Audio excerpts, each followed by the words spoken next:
सबसे पहले मैं आप सबका वेलकम करती हूँ अपने विभाग केंद्रीय संचार ब्यूरो सूचना और प्रसारण मंत्रालय भारत सरकार के क्षेत्रीय कार्यालय नैनीताल की ओर से उपस्थित हमारे अध्यापकगण और मेरे साथी बंधु, आप सभी का राष्ट्रीय अंतरिक्ष दिवस के पूर्व प्रचार कार्यक्रम में हार्दिक हार्दिक स्वागत, अभिनंदन, वार्म वेलकम आप सभी का। और जैसा कि आपको बताया गया है कि आज हम लोग एक भाषण प्रतियोगिता यहाँ पर कर रहे हैं उसी विषय पे, क्योंकि राष्ट्रीय अंतरिक्ष दिवस हम कल मनाएंगे 23 अगस्त को। और ये कौन सा राष्ट्रीय अंतरिक्ष दिवस है, कोई बताएगा? तीसरा? द्वितीय, सेकंड,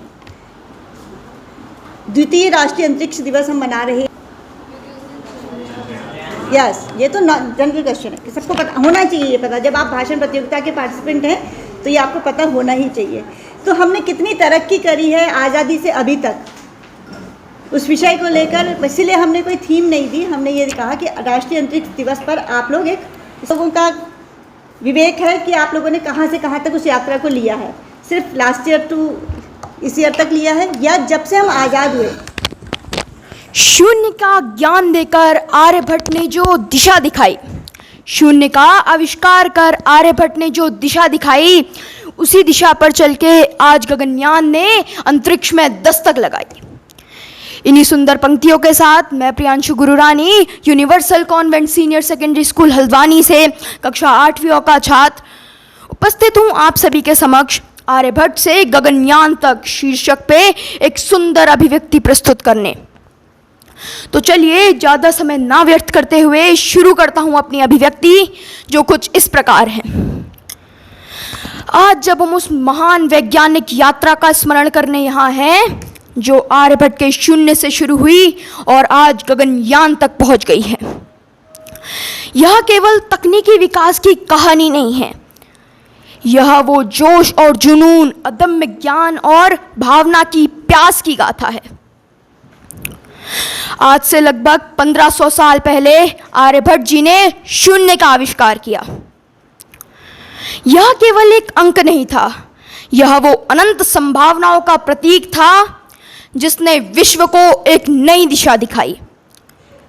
जैसा कि श्री अल्बर्ट आइंस्टाइन जी कहते हैं, जैसा कि महान वैज्ञानिक अल्बर्ट आइंस्टाइन जी कहते हैं, ज्ञान का एकमात्र स्रोत अनुभव है। आर्यभट्ट जी का अदम्य ज्ञान और अनुभव इस रिसर्च ऑर्गेनाइजेशन ऑफ इसरो का। इसके निर्माण में कई दिक्कतें आई, लेकिन हमारे वैज्ञानिकों का जज्बा उससे भी कई बड़ा था। जैसा कि भारत के महान वैज्ञानिक श्री एपीजे अब्दुल कलाम जी कहते हैं, जो हम सोते समय देखते हैं, सपने होते जो हम सोते समय देखते हैं, सपने तो वो होते हैं जो हमें सोने नहीं देते। हमारे वैज्ञानिकों ने क्या नहीं किया, साइकिल पर रॉकेट के पुर्जे ढोने से लेकर बैलगाड़ी पर उपग्रह ले जाने तक, हर एक कदम एक चुनौती थी। लेकिन जैसा कि नेल्सन मंडेला जी कहते हैं, वह तब तक असंभव लगता है जब तक वह हो ना जाए। हमारे वैज्ञानिकों ने इस असंभव को संभव कर दिखाया और फिर आया वह ऐतिहासिक दिन जिस दिन भारत का पहला। उसके बाद हमने पीछे मुड़ के नहीं देखा। हमने कई मिशन प्रक्षेपण सफल करे, जैसा कि चंद्रयान 1, चंद्रयान 3 एवं मंगलयान। अब हमारी नज़र गगनयान पर है। यह कोई मामूली मिशन नहीं है, यह कोई मामूली मिशन नहीं है, यह भारत का पहला। आर्यभट्ट ने जो नभ देखा गगनयान ने उसे छुआ है। आर्यभट्ट ने जो नभ देखा गगनयान ने उसे छुआ है। प्राचीन ज्ञान की नींव पर नवयुग ने विज्ञान रचा है। माननीय निर्णायक मंडल, शिक्षकगण एवं सभी साथियों को मेरा सादर नमस्कार। अपने है और मैं universal convent senior secondary school से कक्षा 9वीं का विद्यार्थी हूँ। मैं आप सभी का स्वागत करता हूँ इस शुभ अवसर यानी राष्ट्रीय अंतरिक्ष दिवस पर, जिसे हर वर्ष 23 अगस्त को चंद्रयान 3 सफल लैंडिंग की स्मृति के रूप में मनाया जाता है। इसकी थीम आर्यभट्ट से गगनयान तक, प्राचीन युग से अनंत संभावनाएं पर मैं अपने विचार आप सभी के समक्ष प्रकट करना चाहता हूँ। यानी सूर्य और चंद्र ग्रहण की वैज्ञानिक व्याख्या त्रिकोणमिति की शुरुआत और कुट्टुक विधि द्वारा निर्धारक समीकरणों का समाधान जैसे अद्भुत कार्य किए। आर्यभट्ट का नाम न केवल इतिहास में बल्कि आधुनिक समय में भारत के प्रथम उपग्रह में भी जीवित है। 19 अप्रैल 1975 को आर्यभट्ट उपग्रह को संयुक्त राष्ट्र की सहयोग से लॉन्च किया गया, जिसने इसरो के पहले भारतीय अंतरिक्ष अभियान की शुरुआत करी। अब हम चलते हैं अपने भविष्य की ओर। गगनयान भारत का पहला स्वदेशी अंतरिक्ष अभियान है जो कि 3 लोगों को 400 किलोमीटर की कक्षा में 7 दिनों तक ले जाने में सक्षम है। कि हम अपना अंतरिक्ष स्टेशन बनवाएंगे और खुद बनाएंगे, स्वयं में बनाएंगे। इसलिए आर्यभट्ट से गगनयान तक यह केवल एक विषय नहीं, यह हमारी गौरव यात्रा का दस्तावेज है। आज के दिन आइए हम अपने अतीत का सम्मान करें, अपने वर्तमान का गौरव अनुभव करें और आगे आने वाले स्वदेशी अभियानों का आत्मविश्वास लेकर आगे बढ़ें। अंततः अपनी वाणी को विराम देते हुए मैं सिर्फ इतना ही कहना चाहूँगा कि चलो फिर से गर्व करें उस परंपरा पर जो अतीत से भविष्य तक चलती जाए। आर्यभट्ट से गगनयान तक की ये गाथा भारत को नई ऊंचाइयों तक ले जाए, बहुत बहुत धन्यवाद। जय हिंद, जय भारत। ने पूछा आप कहाँ रहते हो? साहब घर में। घर कहाँ है? साहब ज़मीन में। है ना? ऐसा होना चाहिए? नहीं, उसको एड्रेस बताओ, पिन कोड सहित बताओ और आज के दौर में उसको गूगल मैप में लोकेशन शेयर करके बताओ। ठीक है, ये होता है। और आगे भी होगा, उसका पिन कोड भी है, उसका एड्रेस है पूरा। बोलो बोलो बोलो, जोर से बोलो, मुझे सुनाई दे मेरे डिपार्टमेंट। हर विज्ञान दर्शन के रूप में शुरू होता है और कला के रूप में समाप्त होता है। इन सुंदर पंक्तियों के साथ आज मैं मनस्वी वृक्ष कक्षा 9वीं स की छात्रा universal convent senior secondary school से आप सबके सामने एक ऐसे विषय पे बोलने जा रही हूँ जो हमें गर्व से भर देता है। आर्यभट्ट से गगनयान तक भारत की विज्ञान यात्रा। सन 476 में जन्मे आर्यभट्ट ने यह बताया कि पृथ्वी अपनी धुरी पर घूमती है। उन्होंने शून्य का महत्व बताया और ग्रहणों की वैज्ञानिक व्याख्या दी। उनके अलावा भास्कराचार्य, चरक और सुश्रुत जैसे महान वैज्ञानिकों ने गणित, खगोल शास्त्र और आयुर्वेद में अद्भुत कार्य किए। आर्यभट्ट ने गणित और खगोल विज्ञान के क्षेत्र में महत्वपूर्ण योगदान दिए, जिनमें सूर्य केंद्रित मॉडल का प्रतिपादन, ग्रहणों की वैज्ञानिक व्याख्या और पाई के मान की गणना शामिल है। फिर आया एक नया युग, आधुनिक विज्ञान का युग। सन सीवी रमन ने रमन प्रभाव की खोज की और नोबेल पुरस्कार जीता। डॉक्टर होमी भाभा ने परमाणु ऊर्जा की नींव रखी। डॉक्टर एपीजे अब्दुल कलाम ने मिसाइल और विज्ञान को नई ऊंचाइयों तक पहुंचाया। सन 1969 में भारतीय अंतरिक्ष यात्री स्वदेशी यान से अंतरिक्ष में भेजे जाएंगे। यह भारत के लिए बहुत गर्व और स्वाभिमान का क्षण होगा। इस मिशन का मुख्य उद्देश्य भारत अंतरिक्ष यात्रियों को भारत अंतरिक्ष उड़ान की क्षमता का प्रदर्शन करना है, जिसमें 3 सदस्यों के दल को 400 किलोमीटर की कक्षा में भेजना और उन्हें सुरक्षित रूप से वापस लाना शामिल है। यह मिशन भारतीय अंतरिक्ष कार्यक्रम का एक बहुत महत्वपूर्ण मील का पत्थर है, जिसका उद्देश्य भारत की अंतरिक्ष अन्वेषण में देश की भूमिका को मजबूत करना है। भारत की यह विज्ञान यात्रा हमें यह सिखाती है कि अगर हमारे पास ज्ञान, जिज्ञासा और मेहनत है तो हम आकाश से भी आगे जा सकते हैं। आर्यभट्ट ने जो सपना देखा था, गगनयान उसे पूरा कर रहा है। जय हिंद, जय भारत, धन्यवाद। क्या होता है? Anybody knows?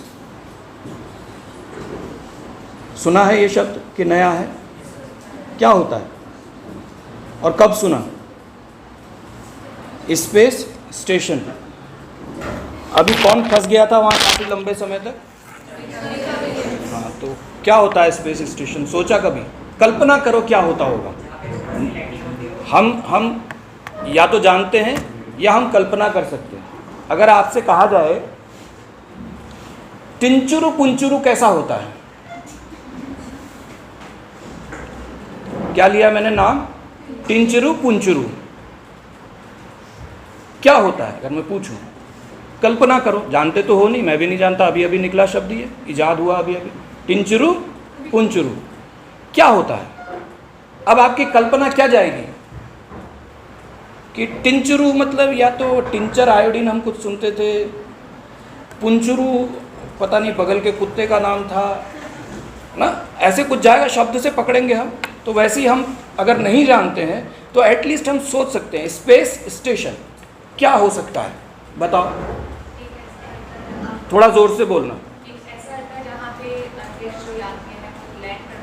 इनको तो पता था, ये झूठ बोल रही थी कि इनको पता नहीं है, इनको सब पता था। ठीक है, स्पेस स्टेशन की ज़रूरत क्या पड़ी होगी?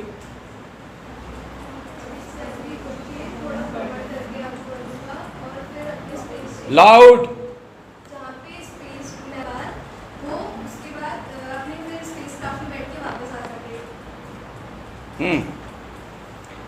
आप कल को बड़े हो गए और हायर स्टडीज़ के लिए आपको अमेरिका जाना होगा।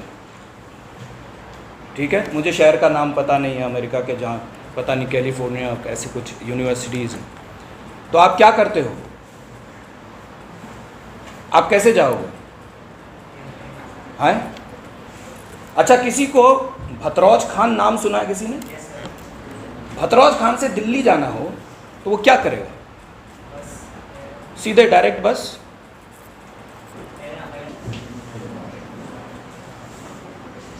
ये सारे सवाल कल आप दिमाग में बना के रखिएगा, जो हमारे कल के विषय विशेषज्ञ आएंगे उनसे ज़रूर पूछिएगा। ठीक है, आपके ज्ञान में अभूतपूर्व वृद्धि होगी और आज से 10 साल बाद आप भी कभी केबीसी जैसे किसी कार्यक्रम में या किसी अन्य मंच पे होगे तो आज के कार्यक्रम का महत्व आपको समझ में आएगा। ठीक है, और जिन वैज्ञानिकों के आप नाम ले रहे हो उनके बारे में आप पढ़ोगे तो वो भी आप ही की तरह थे। तो जब वो ऐसे बन सकते हैं तो आप में भी पूरी वो पोटेंशियल है कि आप वहाँ तक बन सकते हो। ठीक है, अगला वक्ता कौन है?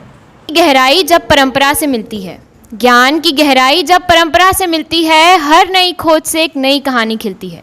आर्यभट्ट से गगनयान तक यही सफ़र बताता है। आर्यभट्ट से गगनयान तक यही सफ़र बताता है। भारत की शक्ति उसकी जिज्ञासा में नज़र आता है। शुभ प्रभात। यहाँ उपस्थित निर्णायक मंडल, शिक्षकगण व मेरे सभी सहपाठी मित्रों को मेरा नमस्कार। जिस प्रकार आकाश में असंख्य तारे चमकते हैं, ठीक उसी प्रकार ज्ञान की अनगिनत किरणें हमारे भविष्य और इतिहास को आलोकित करती हैं। आज मैं आप सभी के समक्ष उपस्थित हूँ आपको उसी यात्रा पर ले जाने के लिए। आर्यभट्ट से गगनयान तक, प्राचीन ज्ञान से अनंत संभावनाएं। संख्याओं का मान जिसने दुनिया को सिखाया, संख्याओं का मान जिसने दुनिया को सिखाया, पाई का रहस्य सबसे पहले स्पष्ट कराया। ग्रहण की व्याख्या विज्ञान से जिसने की, ग्रहण की व्याख्या विज्ञान से जिसने की, वो थे आर्यभट्ट। महान गणितज्ञ और खगोल शास्त्री आर्यभट्ट ने 499 ईस्वी में अपनी पुस्तक आर्यभट्टीय लिखकर दुनिया को यह बताया कि पाई का रहस्य क्या है, पाई का मान कैसे निकाला जा सकता है, ग्रहण का कारण क्या है और पृथ्वी अपनी धुरी पर घूमती है। जब पूरी दुनिया अंधविश्वासों में उलझी हुई थी, तब भारत अपने ज्ञान से मानवता को एक नई दिशा दे रहा था। और शायद यही कारण था कि स्वतंत्र भारत ने भी अपने कदम थमने नहीं दिए।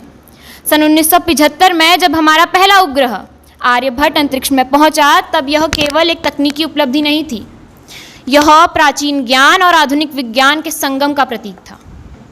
गगनयान मिशन केवल अंतरिक्ष में मानव भेजने का सफर नहीं, यह प्रमाण है उस बात का कि भारत अब अंतरिक्ष में, अब ब्रह्मांड को अपने पैरों से नापने के लिए तैयार है। परंतु भारत की अंतरिक्ष यात्रा यहीं तक सीमित भी नहीं। चंद्रयान 3 ने चंद्रमा के दक्षिणी ध्रुव पर अपना इतिहास रचा। मंगलयान ने दुनिया को चौंका दिया और आदित्य L1 ने सूर्य के अध्ययन में हमारी क्षमता साबित कर दी। आने वाले समय में भारत अंतरिक्ष पर्यटन और गहरे अंतरिक्ष अन्वेषण में भी कई ऊंचाइयां हासिल करेगा। इस यात्रा की सबसे बड़ी सच्चाई यह है कि यह केवल तकनीकी उपलब्धियों का गुलाम नहीं, यह प्राचीन विज्ञान और तकनीकी अनुसंधान का समन्वय है। अगर प्राचीन ऋषियों ने ग्रहों को और तारों को पढ़ने की क्षमता जगाई, तो आज के वैज्ञानिक उस क्षमता को सच्चाई में बदलने का अनुभव रखते हैं। और शायद यही कारण है कि हम गर्व से कह सकते हैं आर्यभट्ट का ज्ञान नींव बना खिलते हैं। यही है भारत की असली पहचान, प्राचीन ज्ञान की जड़ें और आधुनिक विज्ञान की उड़ान। इन्हीं पंक्तियों के साथ अपनी वाणी को विराम देती हूँ। धन्यवाद। जय हिंद, जय भारत।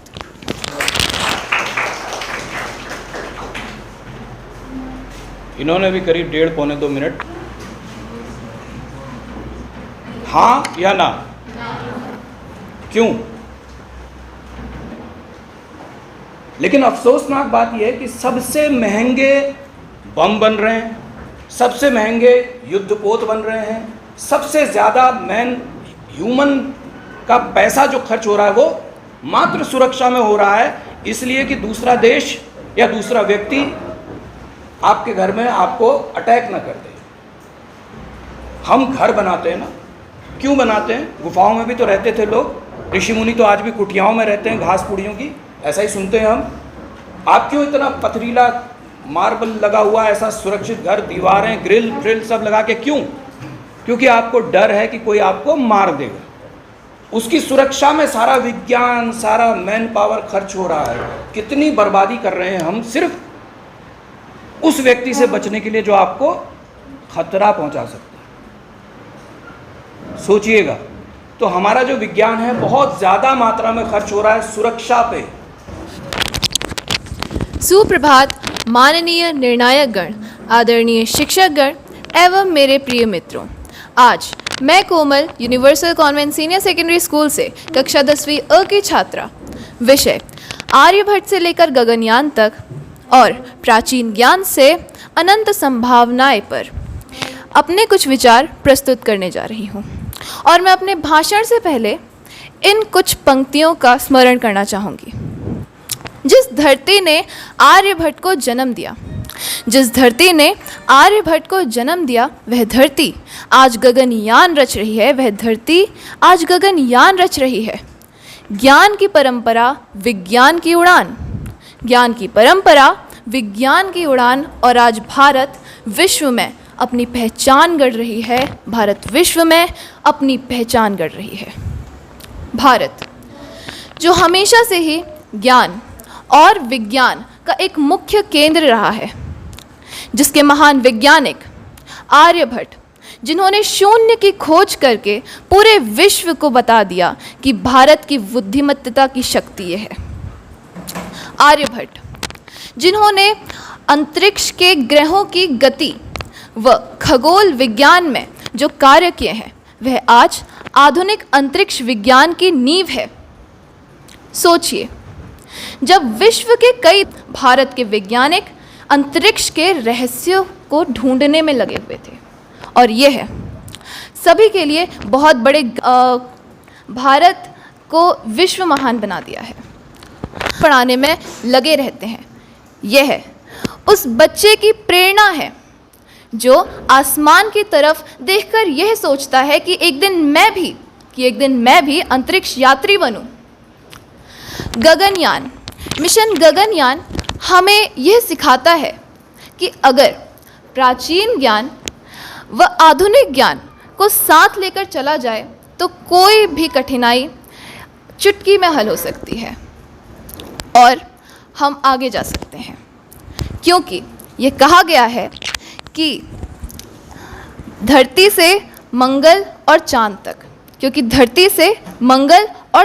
तक भारत है सबके संग संग।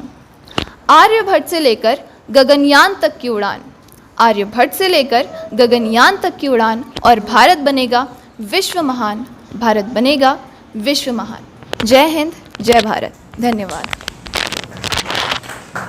अगर सपनों को पंख मिल जाएं तो तारे तक उड़े जा सकते हैं। अगर सपनों को पंख मिल जाएं तो हम तारों तक उड़ सकते हैं, और भारत ने उन पंखों को विज्ञान से सजाया है। सुप्रभात आदरणीय अध्यापक गण, माननीय निर्णायक मंडल और मेरे प्रिय साथियों, आप सभी को मेरा सादर प्रणाम। मैं प्राची बिस कक्षा 11वीं स से universal convent senior secondary school Haldwani की छात्रा हूँ। आज हम सभी राष्ट्रीय अंतरिक्ष दिवस 2025 के अवसर पर एकत्र हुए हैं। इस अवसर पर मेरे भाषण का विषय है आर्यभट्ट से गगनयान तक, प्राचीन ज्ञान से अनंत संभावनाएं। दोस्तों, भारत का इतिहास केवल संस्कृति और परंपरा का नहीं, बल्कि ज्ञान और विज्ञान का भी इतिहास है।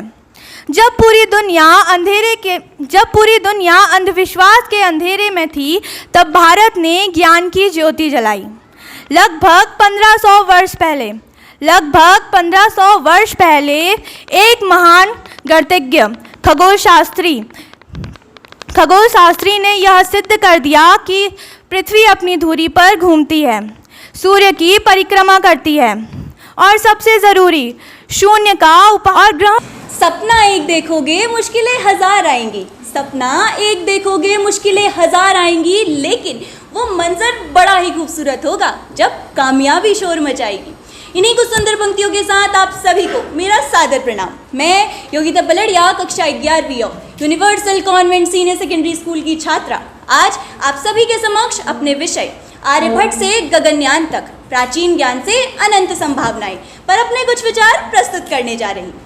सबसे पहले मैं आपको बता दूं कि आर्यभट्ट हमारे देश का पहला उपग्रह है, जिसे 19 अप्रैल 1975 को लॉन्च किया गया था।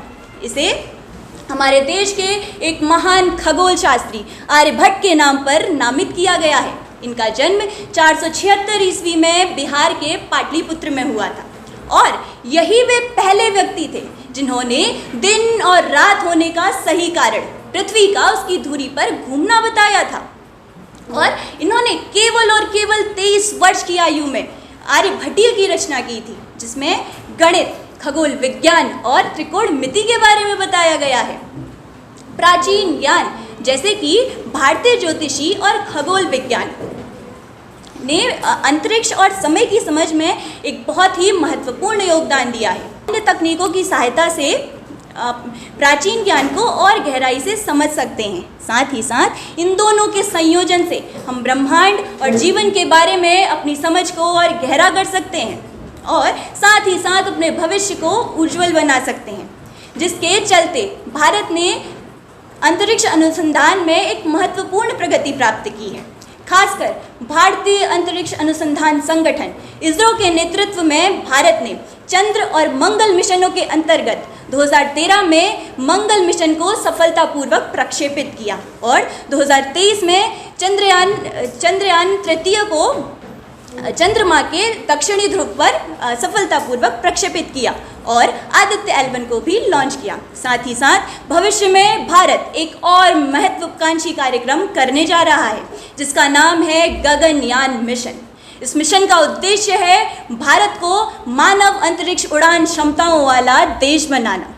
अगर हम इस मिशन में कामयाब होते हैं तो भारत दुनिया का चौथा ऐसा देश बन जाएगा जो मानव को अंतरिक्ष पर सुरक्षित रूप से ले गया। इस मिशन को 3 चरणों में बांटा गया है, जिसमें पहले 2 चरणों में मानव रहित विमान को अंतरिक्ष पर भेजा जाएगा। अंत में इन दोनों की सफलता सुनिश्चित करने के बाद ही तृतीय चरण में मानव युक्त विमान को अंतरिक्ष पर भेजा जाना है। इस मिशन की सफलता न केवल भारत परंतु संपूर्ण वैश्विक वैज्ञानिक समुदाय को लाभ देगी। जहाँ सोच हो अंतरिक्ष से विशाल, जहाँ सोच हो अंतरिक्ष से विशाल, वहाँ भारत बुनता है अपने सपनों का भव्य मिसाल, वहाँ भारत बुनता है अपने सपनों का भव्य मिसाल। आप सभी को मेरा सादर प्रणाम।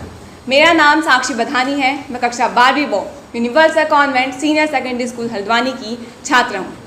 सर्वप्रथम आप सभी को पूर्व राष्ट्रीय अंतरिक्ष दिवस की हार्दिक शुभकामनाएं। आज इस प्रतियोगिता में भाग लेने का सुनहरा अवसर प्राप्त हुआ, जिसके लिए मैं आप सभी का तहे दिल से धन्यवाद करना चाहती हूँ।